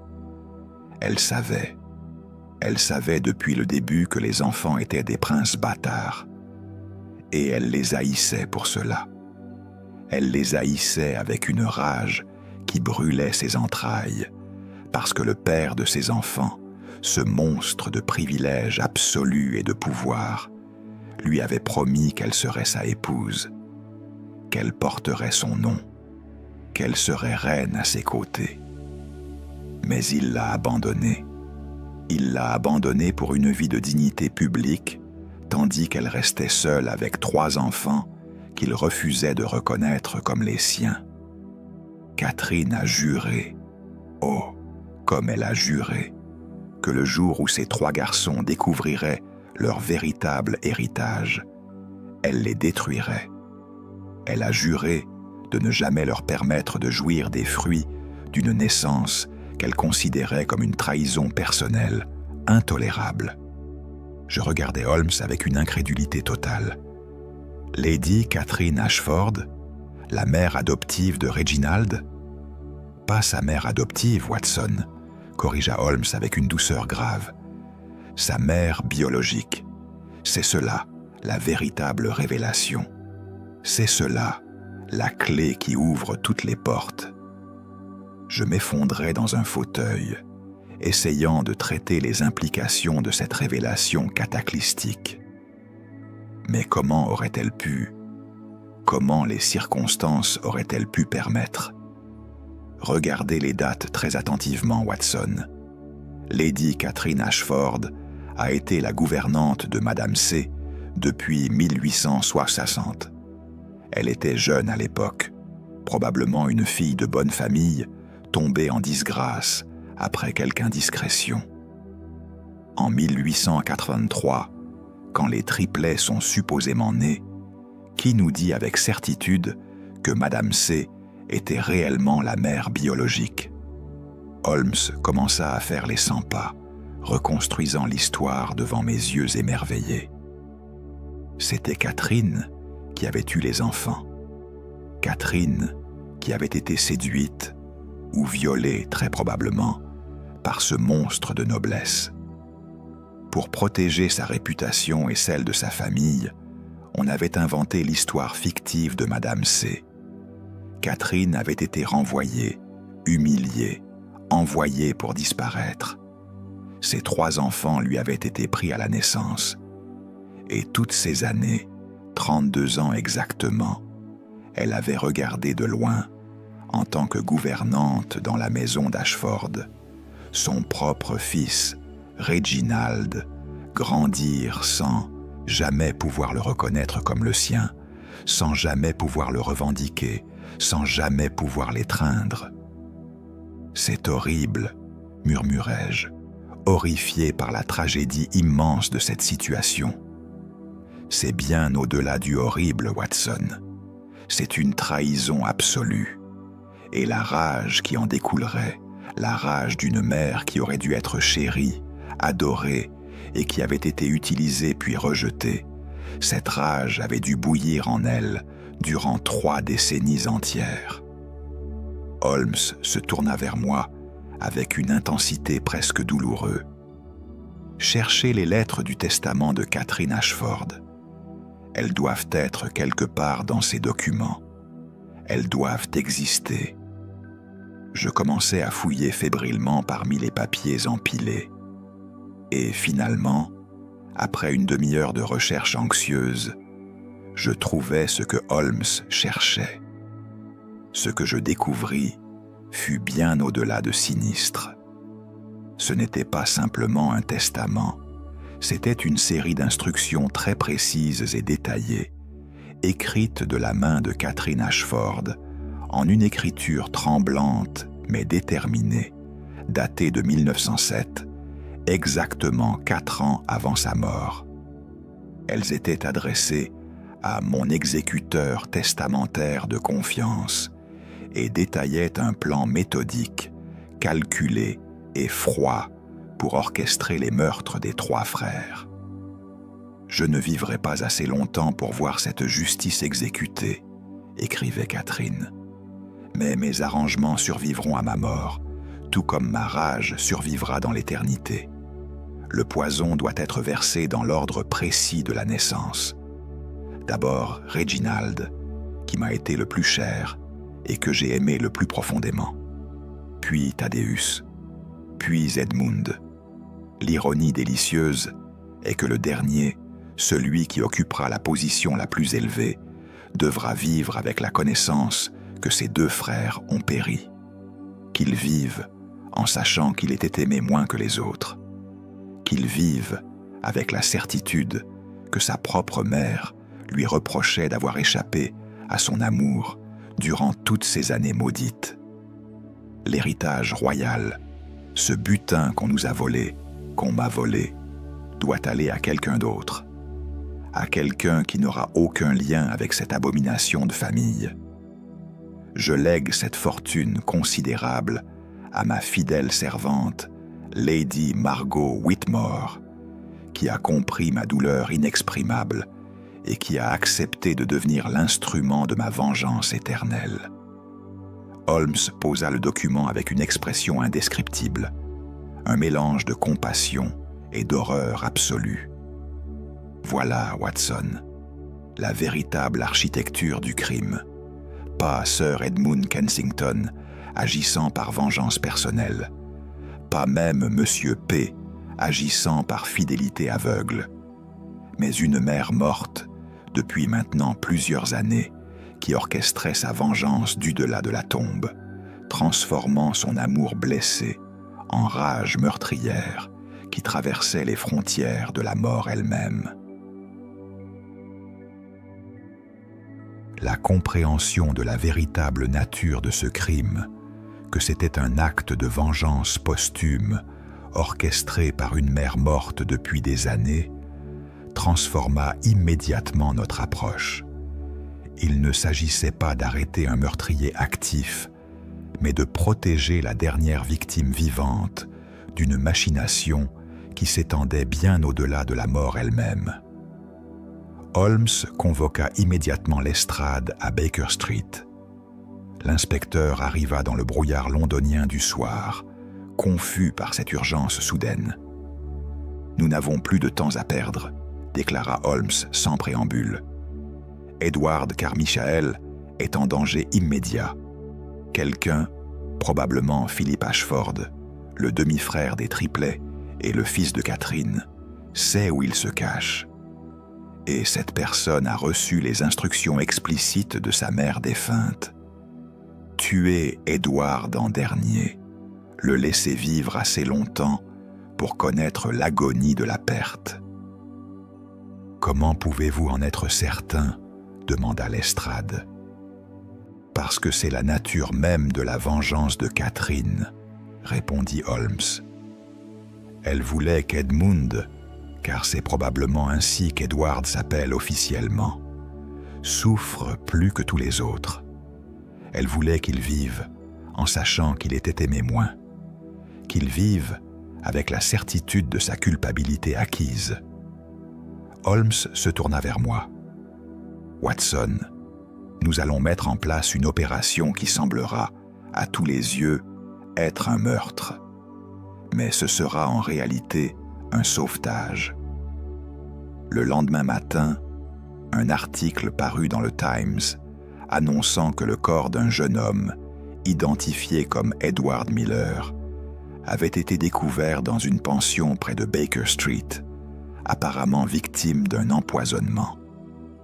L'article, soigneusement composé par Holmes, avec la collaboration d'un journaliste ami, donnait tous les détails précis que nous avions arrangés. Il y avait même une description du cadavre. Un jeune homme que nous avions préparé pour cette ruse, avec les cicatrices et marques de naissance appropriées. Edward Carmichael, lui-même, pendant ce temps, avait été discrètement transféré dans une maison sûre, en dehors de Londres, une demeure isolée dans le Yorkshire que possédait un ami de confiance de Holmes. Maintenant, dit Holmes, alors que nous observions les réactions à cette annonce, nous attendons. Le meurtrier, quel qu'il soit, croira que la dernière victime a finalement succombé. Et dans ce moment de satisfaction fausse, il commettra une erreur. 3 jours plus tard, l'erreur arriva sous la forme d'une lettre. Elle était adressée à Lady Margot Whitmore, que nous maintenions en garde protectrice à Scotland Yard. La lettre, écrite dans une écriture distinguée mais tremblante, exprimait une satisfaction sinistre. « Madame Whitmore, ma mère peut enfin reposer en paix. Les 3 frères ont été réunis dans la mort, tout comme elle l'avait ordonné. L'héritage maudit est maintenant vôtre. Utilisez-le sagement, ou préférez-le à la destruction, car c'est un butin taché de sang familial. Vous avez exécuté votre rôle avec une efficacité remarquable. Soyez assurés que votre silence sera récompensé. Adieu. P. » Holmes examina la lettre avec une satisfaction glaçante. « Parfait. C'est tout ce qu'il nous fallait. Cette lettre nous donne l'aveu. » Mais ce qui arriva ensuite n'était pas prévu. Dans l'heure suivant la découverte de cette lettre, un télégramme arriva du Yorkshire. Edward Carmichael avait disparu de la maison sûre. Il y avait des signes de lutte, une fenêtre brisée et une note laissée sur la table, écrite dans l'écriture d'Edward, mais clairement sous la contrainte. « Je sais que je suis le dernier. Je sais que ma mère voulait que je souffre. J'irai vers elle volontairement, plutôt que d'entraîner d'autres dans cette vengeance maudite. » Holmes pâlit en lisant le message. Pour la première fois depuis que je le connaissais, je vis mon ami paraître réellement désemparé. « Nous avons échoué, » murmura-t-il. « Le garçon s'est sacrifié lui-même. » Mais c'est l'estrade qui nous rapporta la suite, quelques heures plus tard. Il y avait eu une confrontation à la gare de York. Edward, tentant de s'échapper, avait été poursuivi par un homme identifié comme Philip Ashford. Dans la lutte qui s'ensuivit, Ashford avait été heurté par un train de marchandises. Il était mort instantanément. Edward, lui, avait réussi à s'enfuir sur le train de Londres. Nous le retrouvâmes à la gare de King's Cross, assis dans un coin reculé, ses vêtements déchirés et sales, mais vivant et étrangement calme. « Je sais où je dois aller », dit-il simplement quand Holmes s'approcha de lui. « J'en ai parlé avec M. Ashford avant que l'accident ne survienne. Ma mère, ma véritable mère, a laissé des instructions pour moi aussi. Un compte de banque en Suisse, un nom, une nouvelle vie. » Holmes hocha lentement la tête. « Elle vous a préparé une échappatoire. Même dans sa vengeance, elle n'oubliait pas son fils préféré. »« Que va-t-il se passer maintenant ?» demandai-je. « Maintenant, dit Holmes, Monsieur Carmichael va disparaître. Il va prendre le nom que sa mère lui a préparé, et il va vivre une vie en dehors de cette conspiration royale, de cet héritage maudit. Et le monde, officieusement, croira que le dernier des triplets est mort. Mais la vérité, protestai-je. La vérité, dit Holmes gravement, restera cachée, car révéler que les 3 frères étaient nés d'une liaison royale détruirait des institutions, des familles, des réputations. C'est le prix de la protection royale, Watson. Le sacrifice de la justice pour la stabilité de l'État. Edward fut discrètement mis à bord d'un navire à destination de Cherbourg ce soir-là. Il emportait avec lui copie de tous les documents, le journal de Ditzede, Catherine, les lettres de M. P., la preuve irréfutable de ce qui s'était réellement déroulé. Vous allez laisser partir le seul homme qui pourrait exposer cette conspiration ? Demandai-je, abasourdi. Holmes regarda le navire s'éloigner dans le brouillard du Thames. Edward Carmichael a déjà perdu assez, Watson. Ses 2 frères, sa mère biologique, son identité même.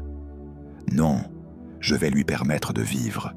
C'est une forme de justice que même les lois de l'Angleterre ne peuvent pas fournir. Le procès de Lady Margot Whitmore devint rapidement une sensation publique qui captiva l'imagination de toute l'Angleterre. Les journaux se disputaient les titres les plus accrocheurs, transformant l'affaire en spectacle digne d'une pièce de théâtre élisabéthaine. La gouvernante meurtrière d'Ashford Manor, proclamait le télégraphe. Complot criminel au cœur de la noblesse, titrait le chronicle avec des caractères énormes. Mais Holmes, avec son tact habituel, avait déjà arrangé les choses avec les autorités gouvernementales appropriées. Une rencontre discrète s'était déroulée à Whitehall entre un représentant de Kensington Palace, pas Sir Edmund lui-même, mais un sous-secrétaire d'État agissant en son nom, et Lestrade. Le message était clair. La véritable conspiration royale devait rester cachée. Les origines scandaleuses des triplets, le rôle de la famille royale, tout cela devait demeurer dans l'ombre officielle. Nous pouvons permettre à Lady Margot d'être jugée, avait expliqué le représentant avec une courtoisie glacée. Mais le procès doit se concentrer sur les meurtres eux-mêmes. Les motivations réelles, les origines aristocratiques des victimes, doivent rester hors du registre public. Holmes avait accepté cet arrangement avec une certaine amertume visible. C'est ainsi que fonctionne la justice pour les puissants, Watson, m'avait-il dit en quittant Whitehall. Non par l'équité, mais par la négociation politique. Le procès s'ouvrit en janvier 1912 à la Cour centrale criminelle. Lady Margot, vêtue de noir et affichant une dignité tranquille, prit place sur le banc des accusés.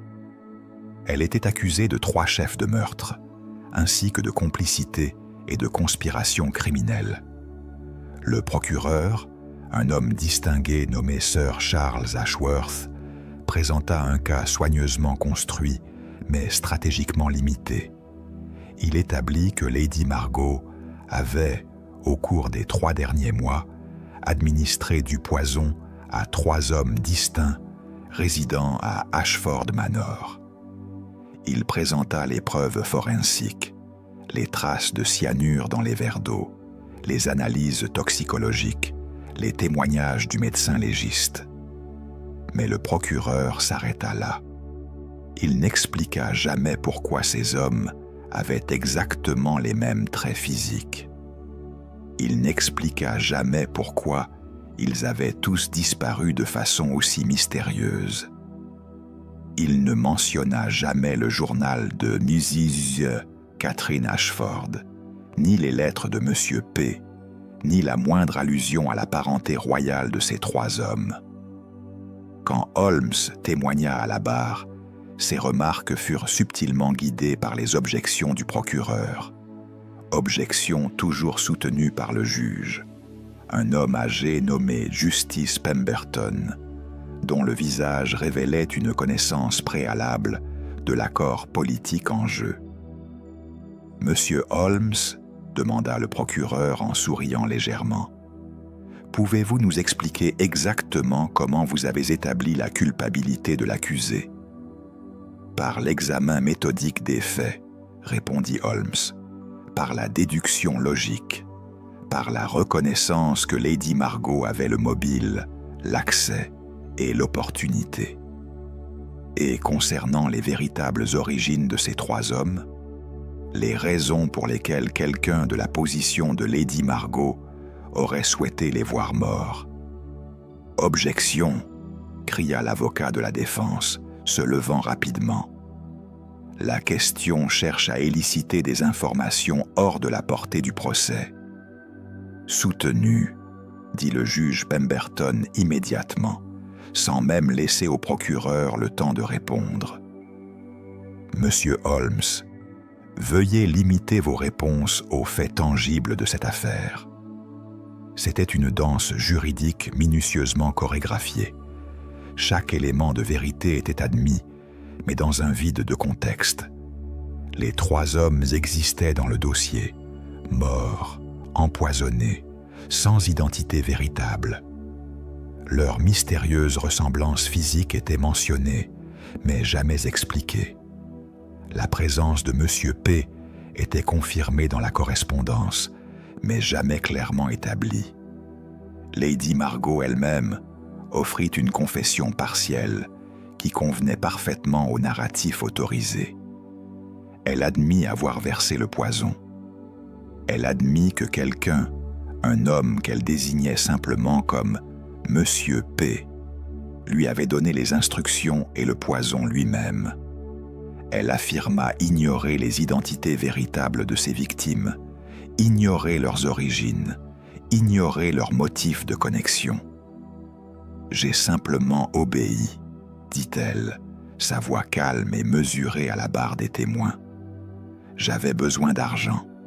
J'avais passé 50 ans à servir et j'avais très peu à montrer pour ma loyauté. Quand on m'a promis une fortune, j'ai accepté. C'était un péché de cupidité et rien de plus. » Le défenseur de Lady Margot, un avocat compétent nommé M. Gerald Davies, présenta un argument intelligent et sympathique. Il souligna l'âge de sa cliente, sa vie de service obscur, sa vulnérabilité face à la manipulation. Il suggéra, avec prudence, que peut-être elle n'était pas le véritable architecte de ses crimes, mais plutôt une pièce dans un jeu plus vaste, un jeu auquel elle ne comprenait vraiment pas.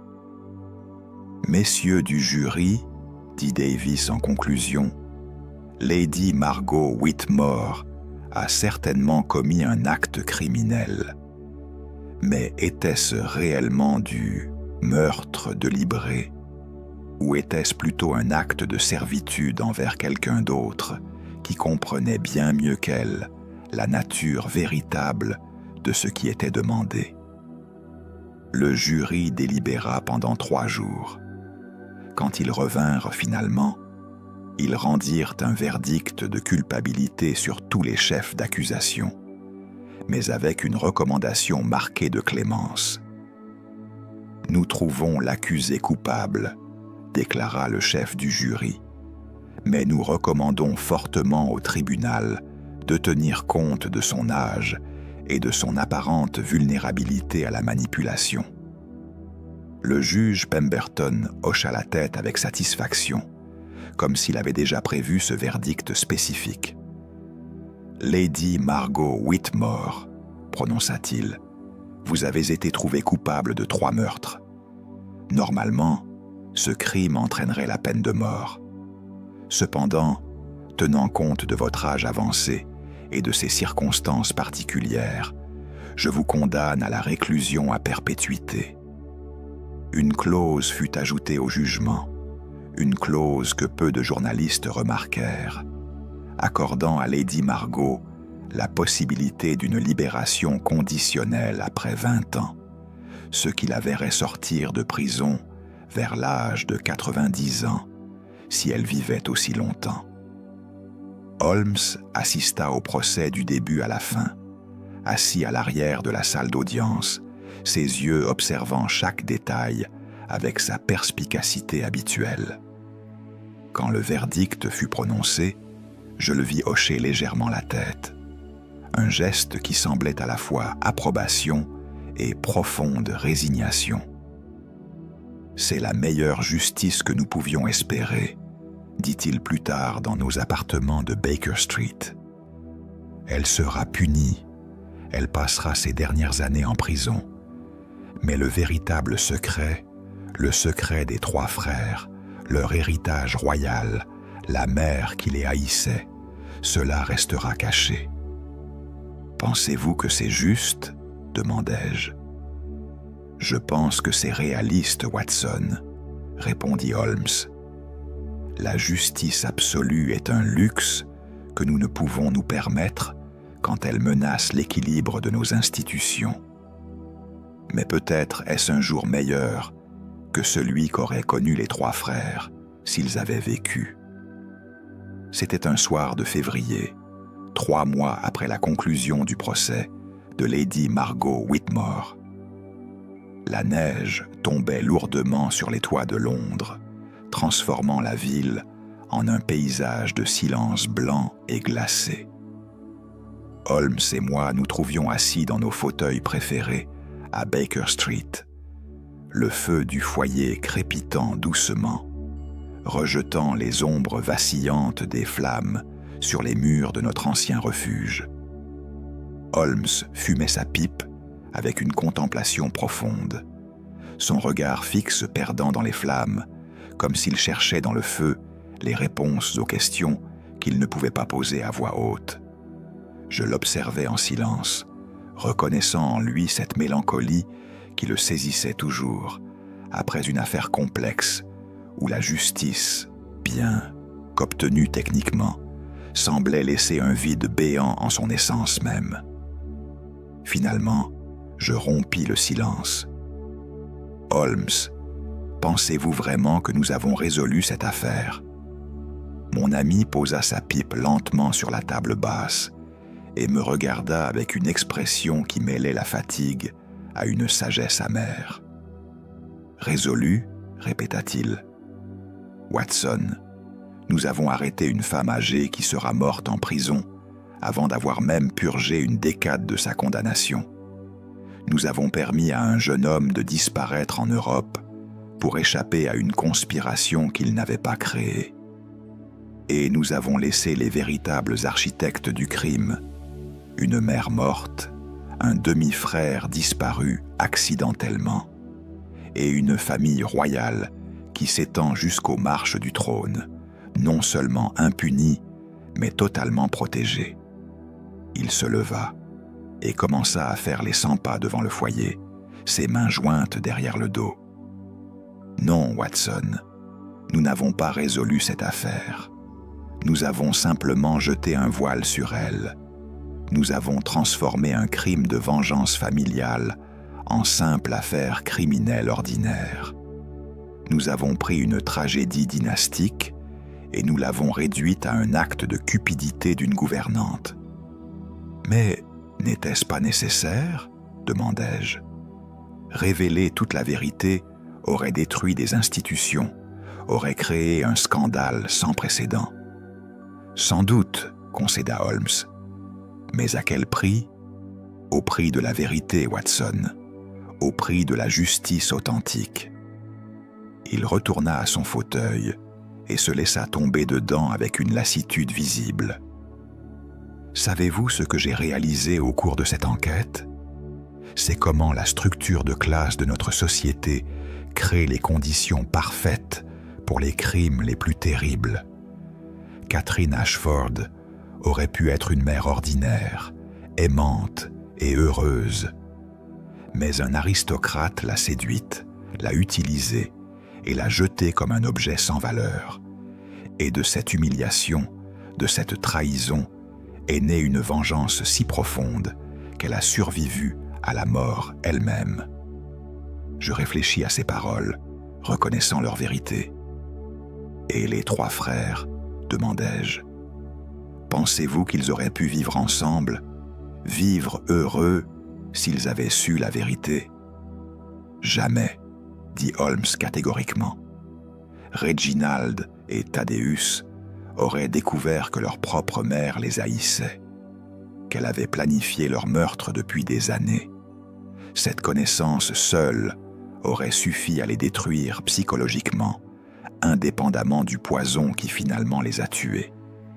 Et Edmund, Edward, il aurait découvert qu'il était aimé moins que ses frères par la femme qu'il avait portée en elle, qu'elle l'avait réservé à une agonie prolongée, voulant que sa souffrance soit plus grande que celle des autres. Holmes se leva à nouveau, trop agité pour rester assis. « Voilà, Watson, la tragédie réelle de cette affaire.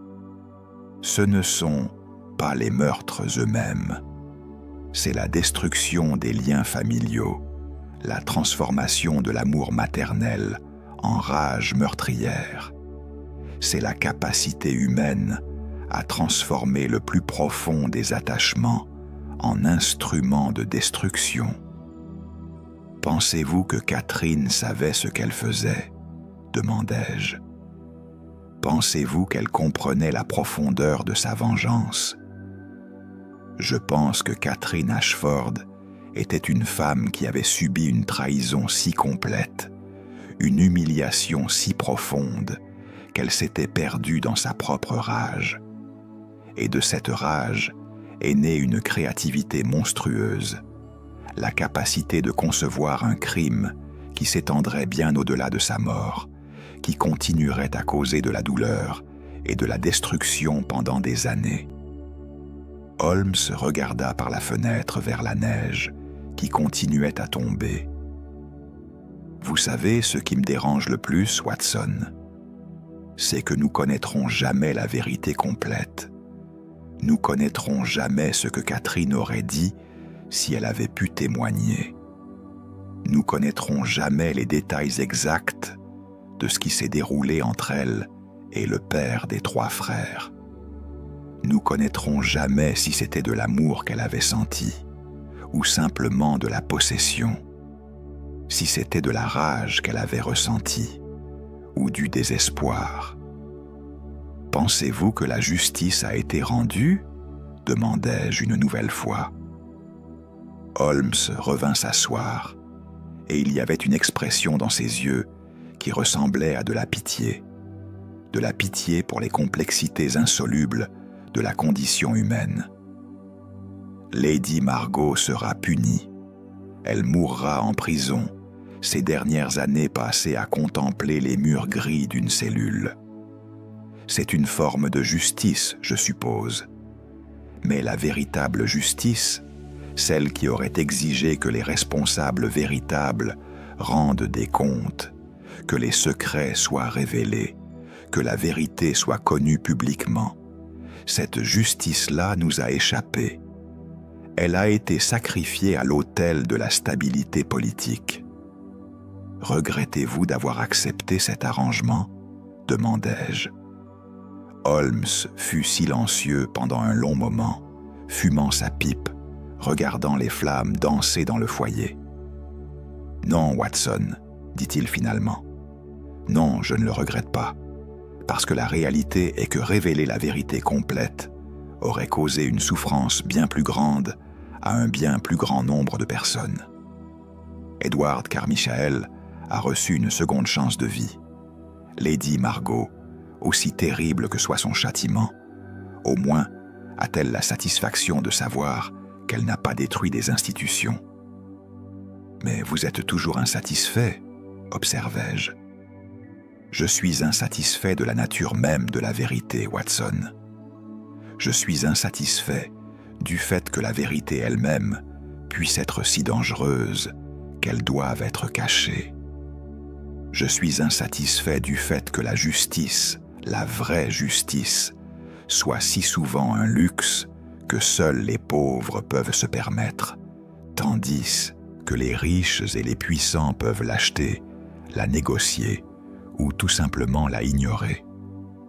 Holmes se pencha en avant, son regard fixe sur moi. Vous savez ce que l'affaire des triplets m'a enseigné ? C'est que nos lois, nos codes de justice, nos institutions, tout cela est construit sur l'illusion que la vérité et la justice peuvent coexister pacifiquement. Mais elles ne le peuvent pas, Watson. Pas vraiment. Parfois, la vérité est si laide, si destructrice, que la société elle-même doit la supprimer pour survivre. Le feu du foyer crépita, envoyant des étincelles danser dans la nuit. Et c'est peut-être, continua Holmes lentement, la leçon la plus profonde de cette affaire, que dans un monde où le secret est plus précieux que la vérité, où la réputation vaut plus que la vie, où les institutions comptent plus que les individus, dans un tel monde, la justice n'est jamais ce qu'elle prétend être. Elle est simplement un spectacle, un jeu de théâtre destiné à satisfaire ceux qui ont le pouvoir de le contrôler. Je restai assis en silence, les paroles de Holmes résonnant dans mon esprit comme un glas pour l'innocence que j'avais peut-être eue au début de cette affaire. L'innocence de croire que le crime et son châtiment formaient un système logique et cohérent. Mais cette affaire m'avait montré quelque chose de bien plus complexe et troublant, que la justice elle-même pouvait être corrompue non par le mal, mais par la nécessité même de préserver l'ordre social. Holmes regarda le feu une dernière fois avant de reprendre sa pipe. « Finissons-en avec cette affaire, Watson, » dit-il doucement. « Il n'y a rien de plus à dire. 3 hommes sont morts. Un homme a disparu. Une femme mourra en prison. Et un secret demeurera caché pour toujours. C'est le seul épilogue que nous obtiendrons jamais.